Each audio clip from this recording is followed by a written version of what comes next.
กาเลนะธัมมัสสวนังเอตัมมังคาลมุตตมัง Kita melanjutkan ke video part 22 dari pembacaan PDF Riwayat Spiritual Ajahn Mun. Masih di bagian 4, yaitu tahun-tahun di Chiang Mai, kita akan masuk ke subbagian dengan judul Efek Misterius dari Kama. PDF A Spiritual Biography Venerable Acharya Mun Buddhidata Thera by Acharya Mahaboanyana Sampano diterbitkan oleh Wihara Bodhigiri, penerjemah dari bahasa Thai ke Inggris oleh Bhikkhu Dik Silaratano, sedangkan tim penerjemah bahasa Inggris ke bahasa Indonesia dapat Anda lihat di deskripsi di bagian bawah video ini. Penyunting Bhante Titayano dan Herianto. Baiklah, kita akan mulai pembacaan bab 4 tahun-tahun di Chiang Mai dengan subbagian Efek Misterius dari Kama. Sekali waktu ketika ia bermeditasi di pedalaman pegunungan Chiang Mai, Acharya Mun mendapat penglihatan seorang wanita dan pengikut muda berjalan mondar-mandir di daerah tersebut, hampir setiap malam. Menjadi curiga setelah beberapa lama mengamati hal tersebut, ia bertanya mengapa mereka di sana. Mereka bilang bahwa mereka khawatir akan nasib dari stupa yang belum terselesaikan yang mereka bangun bersama ketika mereka meninggal. Bhikkhu muda tersebut adalah adik dari wanita itu, dan mereka bekerja sama dalam membangun stupa itu. Kekhawatiran mereka mengenai stupa dan penyesalan mereka karena mereka meninggal sebelum stupa tersebut selesai membuat mereka memiliki ikatan yang kuat terhadapnya. Meskipun mereka bertumimba lahir di keadaan yang gelisah, mereka tidaklah tersiksa seperti yang dipikirkan. Tetapi mereka tidak memiliki keputusan untuk terlahir kembali di alam yang lain.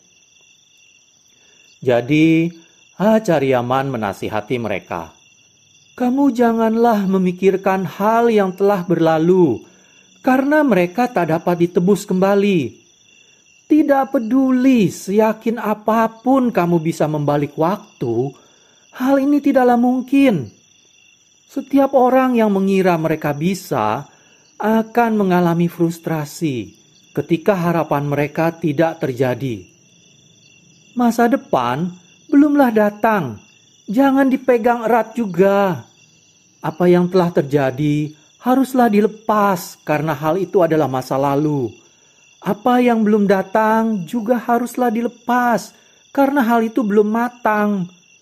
Hanya yang di saat inilah yang bisa dicapai dengan hal yang berarti. Jika impianmu membangun stupa tersebut memang bisa menjadi kenyataan, maka kamu akan dapat menyelesaikannya dahulu daripada meninggal secara tiba-tiba. Sekarang kamu sedang menyangkal kematian. Bukan hanya itu, kamu masih ingin menyelesaikan stupa tersebut meskipun hal tersebut sekarang tidaklah mungkin. Jadi, kamu sekarang telah salah berpikir 2 kali.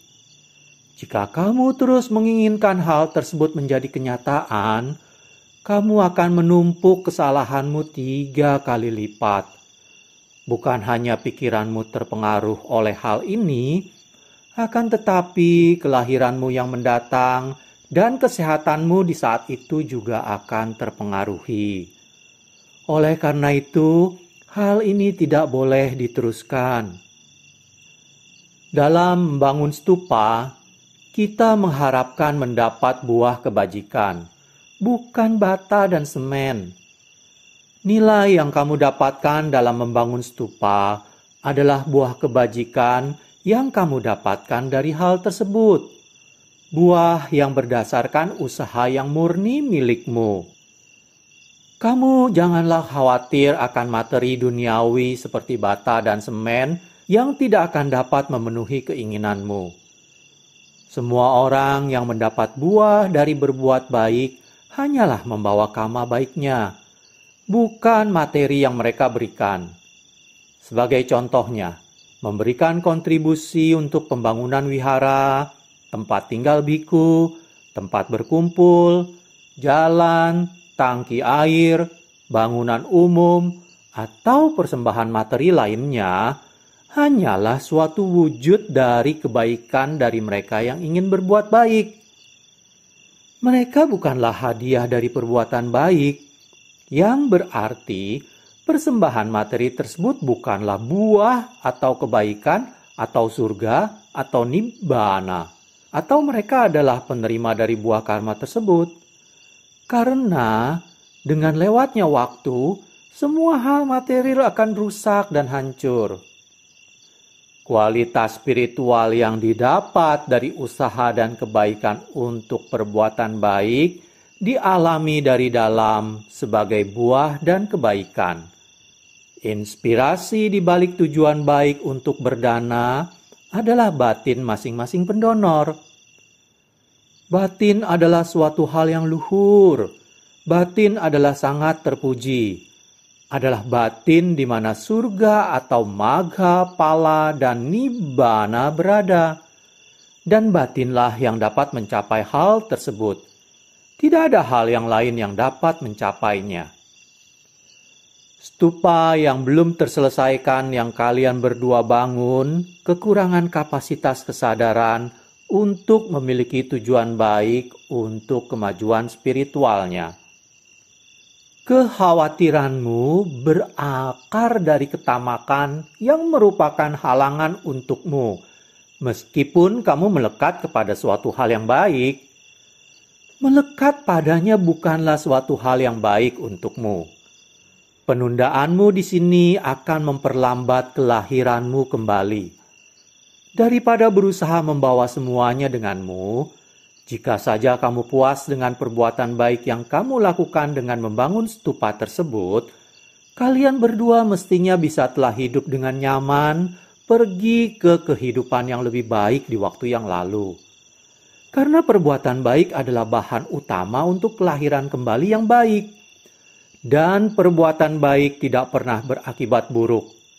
Hal ini akan tetap baik selamanya. Akaliko adalah suatu kesalahan untuk khawatir akan hal yang telah lalu. Tidak mungkin kamu dapat menyelesaikan stupa itu sekarang. Jadi kamu jangan menanamkan batinmu di perjalanan yang tak ada harapan. Kekuatan perbuatan baik yang kamu lakukan mengakibatkan kamu sekarang di sini.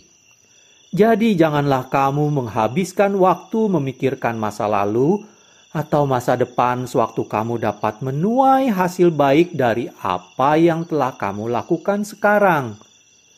Benarkan cara pikirmu dan kamu dapat pergi dengan tenang. Bebas dari kegelisahan. Perhatikan masa sekarang yang mengandung hal yang diperlukan untuk magga, phala, dan nibbana. Masa lalu dan masa depan adalah hambatan yang harus kamu lewati tanpa membuang waktu.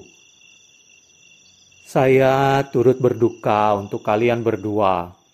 Kalian telah berbuat kebaikan yang sangat baik demi masa depan yang bahagia. Hanya untuk diikat kembali dengan bata dan semen, sehingga kalian tidak bisa pergi dengan tenang. Jika kalian berdua berusaha untuk memotong kemelekatan ini dari batin kalian, kalian akan terbebas dari ikatan. Kekuatan kama baik kalian yang telah berkumpul, telah siap dan menunggumu untuk memilih kelahiran kembali yang kalian pilih. Acharyaman lalu menjelaskan kepada mereka arti penting dari 5 sila, suatu kode etik yang berlaku bagi semua makhluk hidup. Pertama, semua makhluk hidup menghargai hidupnya. Jadi, tidak ada orang lain yang boleh mengambil nilai tersebut. Hal ini akan mengakibatkan kama yang sangat buruk. Kedua, semua makhluk menghargai semua miliknya. Meskipun barang tersebut tampaknya tidak memiliki suatu nilai, pemiliknya menghargainya bagaimanapun juga. Tidak peduli akan nilainya, tidak ada suatu barang pun yang milik seseorang yang boleh dicuri. Hal tersebut tidak hanya berlaku kepada barang milik mereka saja, akan tetapi batinnya juga. Mencuri adalah tindakan buruk. Jadi, janganlah mencuri. Ketiga, suami dan istri, anak dan cucu, semua saling mencintai. Mereka tidak ingin orang lain memperlakukan mereka seenaknya. Hak pribadinya harus dihormati, dan ruangan pribadinya tidak boleh dilewati oleh orang lain. Penyelewengan sangat melukai batin seseorang. Jadi hal ini adalah kejahatan yang tak dapat dihitung. Keempat, kebohongan dan dusta menghancurkan kepercayaan orang, menyebabkan orang untuk kehilangan penghargaan. Hewan pun membenci penipuan. Jadi seseorang seharusnya tidak menyakiti orang lain menggunakan bahasa yang berbohong. Kelima, alkohol sangat beracun dan sangat berbahaya. Meminumnya dapat menyebabkan orang yang normal menjadi gila. Siapapun yang ingin menjadi orang normal yang sadar harus menghindari minum segala jenis alkohol karena dapat melukai kesehatan psikis dan fisik, yang dapat menghancurkan dirinya dan orang-orang di sekitar mereka. Tiap sila tersebut memiliki manfaat masing-masing. Dengan menjaga yang pertama, kita dapat mengharapkan kesehatan dan umur panjang. Dengan menjaga yang kedua, kekayaan dan kemakmuran kita akan aman dari kejahatan dan ketidakberuntungan. Dengan menjaga yang ketiga, anggota keluarga akan memiliki keyakinan antar anggota keluarga tanpa gangguan yang tidak diinginkan. Dengan menjaga yang keempat, kita akan dipercaya karena integritas kita. Ketika ucapan kita baik dan lembut, manusia dan dewa akan menghormati dan menghargai kita. Orang yang jujur bukanlah suatu ancaman bagi dirinya dan orang lain. Dan dengan menjaga yang sila kelima, kita akan menjadi orang yang cerdik, pintar, yang tidak dengan mudah dihasut dan dibuat bingung. Orang yang menjaga moralitas cenderung meyakinkan makhluk hidup lain dengan memancarkan rasa kepuasan dan kepercayaan. Orang yang tidak bermoral, sebaliknya, menyebabkan penderitaan dengan menyakiti orang lain dan hewan di seluruh dunia. Mereka yang menghargai keberadaannya harus mengerti bahwa semua orang menghargai dirinya serupa dan seharusnya menahan diri dari menyakiti orang lain dengan cara apapun. Karena kekuatan menyokong dan melindungi dari moralitas, orang yang baik dan jujur bisa berharap untuk terlahir kembali di kehidupan surgawi yang lebih tinggi. Oleh karena itu, sangat penting untuk menjaga standar moral yang tinggi. Hasilnya akan mengalami kehidupan surgawi di kehidupan selanjutnya. Ingatlah ajaran Dhamma ini. Latihlah secara tekun, dan kemakmuranmu di masa mendatang akan terjamin. Ketika Acharyaman selesai menasihati bhikkhu muda dan kakaknya, keduanya merasa senang akan ajarannya dan meminta kelima sila darinya yang ia berikan. Setelah mereka menerima sila tersebut, mereka penuh hormat mohon diri dengan Acharyaman dan segera menghilang.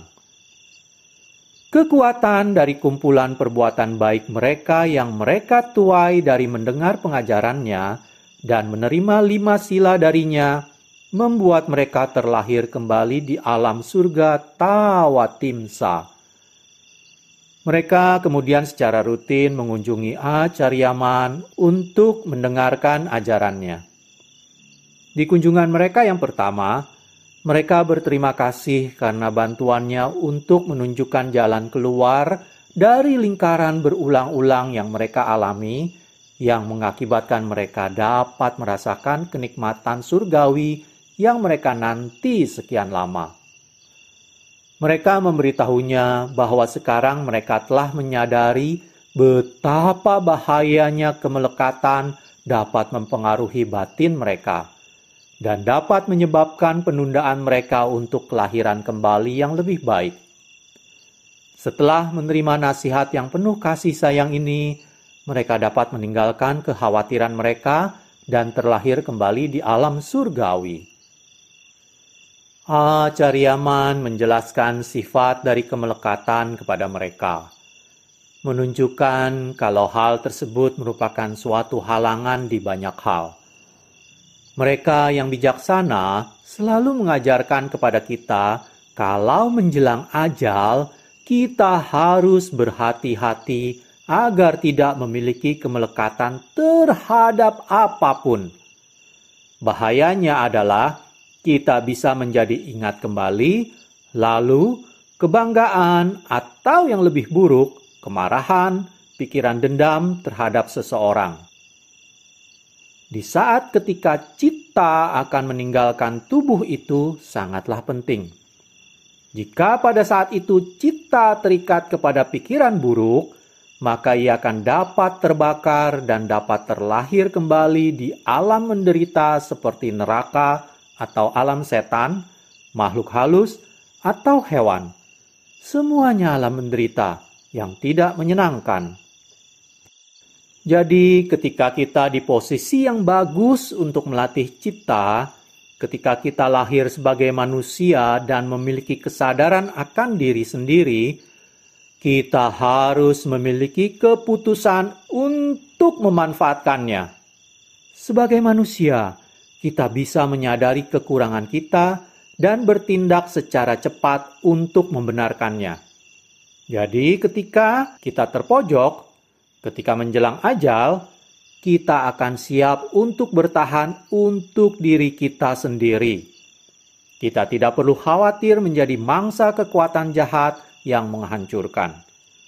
Semakin kita melatih diri kita untuk memutuskan ikatan batin, baik ataupun buruk, makin bagus untuk diri kita. Ia yang bijaksana tahu kalau batin adalah hal yang paling penting di seluruh alam semesta. Karena keberadaan mental dan spiritual bergantung kepada batin. Jadi, mereka melatih batin mereka dengan cara yang benar, kemudian mengajar orang lain untuk melakukan hal yang sama. Kita hidup dengan batin kita, dan mengalami kesenangan dan kekecewaan dengan batin kita. Ketika kita meninggal, kita pergi dengan batin kita. Kemudian kita akan terlahir kembali berdasarkan karma kita, dengan batin sebagai penyebab utama. Karena hal itu adalah sumber dari segala sesuatu yang terjadi kepada kita, kita harus melatih batin kita dengan cara yang benar, jadi kita dapat bertingkah laku benar di saat ini dan masa mendatang. Ketika Acharyaman selesai berbicara, dewa yang baru terlahir ini menjadi senang akan ajarannya. Memujinya dengan tinggi. Mereka bilang kalau mereka belum pernah mendengar sesuatu seperti ini sebelumnya. Di waktu mereka pergi, mereka mengelilinginya 3 kali, lalu pergi ke ujung areanya sebelum melayang ke atas langit seperti kapas dihembus angin. Sekali ketika tinggal di dalam pegunungan daerah Chiang Mai, jauh dari desa terdekat, Acharyaman melihat nimitta yang luar biasa timbul di dalam meditasinya. Jam pada waktu itu adalah jam 3 pagi, waktu di mana elemen tubuh sangat lembut. Ia baru saja terbangun dari tidurnya dan sedang di posisi meditasi duduk ketika ia menyadari bahwa ciptanya ingin beristirahat dalam ketenangan. Jadi, ia masuk ke dalam keadaan samadhi yang dalam, di mana ia menetap selama 2 jam. Lalu citanya mulai mundur dari keadaan itu dan masuk ke tingkatan upacara samadhi dan tidak kembali ke keadaan normal, penuh kesadaran. Lalu ia menjadi sadar akan berbagai kejadian. Seekor gajah besar muncul, berjalan ke arah Acharyaman dan berlutut di hadapannya, menunjukkan kalau ia ingin ditunggangi olehnya. Acharyaman langsung naik ke punggungnya dan duduk di atas lehernya. Ketika ia telah duduk dengan nyaman di atas gajah itu, ia melihat ada 2 bhikkhu muda mengikutinya dari belakang. Kedua bhikkhu tersebut juga menunggangi gajah. Gajah mereka juga sangat besar, meskipun sedikit lebih kecil dari yang ia tunggangi. Ketiga gajah tersebut tampak sangat rupawan dan gagah, seperti gajah kerajaan yang memiliki kepintaran seperti manusia dan dapat mengetahui keinginan tuannya. Ketika kedua gajah itu mencapainya, ia memimpin mereka menuju gunung yang berada di depan, sekitar setengah mil jauhnya. Acharyaman merasa seluruh kejadian itu sangatlah anggun, layaknya mengawal 2 bhikkhu muda pergi dari kehidupan konvensional selamanya. Sesampainya di pegunungan, gajahnya memandu mereka ke mulut gua yang terletak di bukit samping gunung. Sesampainya mereka di sana, gajah tersebut membelakangi gua itu. Dengan Acharyaman masih berada di atas lehernya, ia mundur sampai belakangnya menyentuh dinding belakangnya. 2 gajah yang lain dengan 2 bhikkhu muda itu ke samping berjalan maju, yang masing-masing berada di samping gajah Acharyaman menghadap ke dalam, sedangkan ia menghadap keluar. Acharyaman kemudian berkata pada 2 bhikkhu tersebut seperti sedang memberikan instruksi terakhirnya. Aku telah mencapai jam terakhir hidup di dalam tubuh manusia. Telah memotong, keberadaan di kehidupan konvensional akan berakhir bagiku. Tidak akan lagi aku kembali ke lingkaran hidup dan mati. Aku ingin kalian berdua kembali dan membina diri kalian sendiri. Lalu tidak lama, kalian akan mengikuti jejakku. Meninggalkan dunia ini dengan cara yang sama yang sedang aku persiapkan ini. Keluar dari dunia ini dengan berbagai ikatan dan kesakitan dan kepedihan adalah tugas yang sangat sulit yang membutuhkan komitmen yang tak goyah. Kalian harus berupaya keras dengan dirimu sendiri dan menuangkan seluruh tenaga menuju perjuangan yang benar ini, termasuk menyeberangi kematian, sebelum kalian bisa mengharapkan mendapatkan kebebasan dari bahaya dan kegelisahan. Sekali kalian bebas, kalian tidak akan lagi mengalami kematian dan melihat kelahiran kembali di masa mendatang.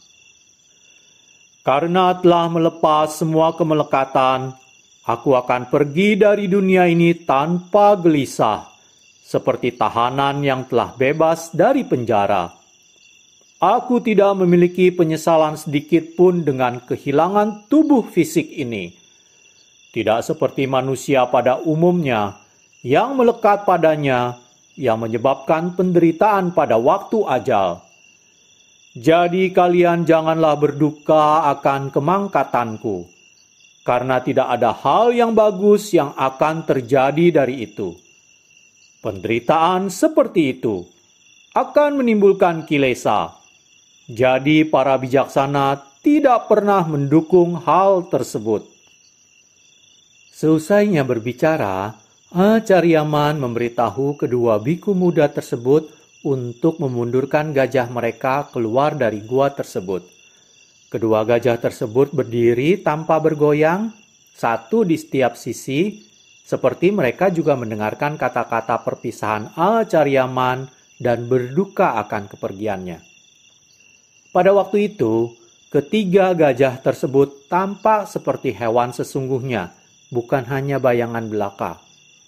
Dengan perintahnya, kedua gajah yang membawa kedua biku muda tersebut perlahan mundur keluar dari gua tersebut, menghadap Acaryaman dengan tingkah laku yang tenang sepanjang waktu. Lalu ketika Acaryaman mulai turun di samping leher gajahnya, ia mulai menabrak dinding gua tersebut. Ketika separuh tubuh gajah tersebut telah tertanam di gua tersebut, cita Acaryaman mulai menarik diri dari samadhi, nimitanya berakhir waktu itu. Karena ia belum pernah mengalami nimitta seperti itu, Acaryaman menganalisa dan mengerti artinya memiliki dua tingkat. Kesatu, ketika ia meninggal, akan ada dua orang biku muda yang mencapai dhamma setelah dia. Meskipun ia tidak menyebutkan siapa mereka. Kedua, samatha dan vipassana adalah aset berharga untuk dimiliki seorang arahat dari waktu ia mencapai kesucian tersebut sampai ia meninggal. Di masa tersebut, ia harus bergantung pada samatha dan vipassana untuk menjadi alam dhamma, mempermudah ketidaknyamanan yang dialami antara citta dan kelima khandha, yang akan saling tergantung sampai saat itu, yang secara umum dikenal dengan kematian. Ketika khandha duniawi dan citta yang tenang berpisah. Di kematian, samatha dan vipassana berhenti berfungsi, menghilang seperti fungsi duniawi lainnya. Setelah itu, tidak ada apapun yang dapat dikatakan. Sebagian besar orang akan ketakutan ketika melihat gajah yang mereka tunggangi menanamkan dirinya ke dinding gua. Tetapi di waktu itu, Acaryaman merasa tak terganggu. Ia hanya membiarkan gajah tersebut menyelesaikan tugasnya. Di waktu yang sama, ia pun menjadi bahagia mengetahui akan ada dua biku muda yang akan mengerti dhamma di sekitar waktu kematiannya, baik sebelum atau setelah. Ia mengatakan hal tersebut sangatlah aneh, karena instruksi terakhirnya adalah mengenai kematiannya seperti waktunya telah tiba. Sayangnya, Acaryaman tidak pernah menyebutkan nama dari dua biku tersebut. Mendengar cerita ini darinya, aku sangatlah berhasrat untuk mencari tahu nama mereka sampai aku melupakan kekuranganku. Aku berusaha membayangkan siapa di antara rekan-rekan bikuku yang dimaksud. Aku tetap mengawasi hal ini semenjak Acaryaman meninggal. Akan tetapi, sewaktu aku menulis biografinya, aku masih tidak punya petunjuk siapakah biku tersebut. Makin aku memikirkannya, makin secara bodoh aku loncat menuju ke kesimpulan.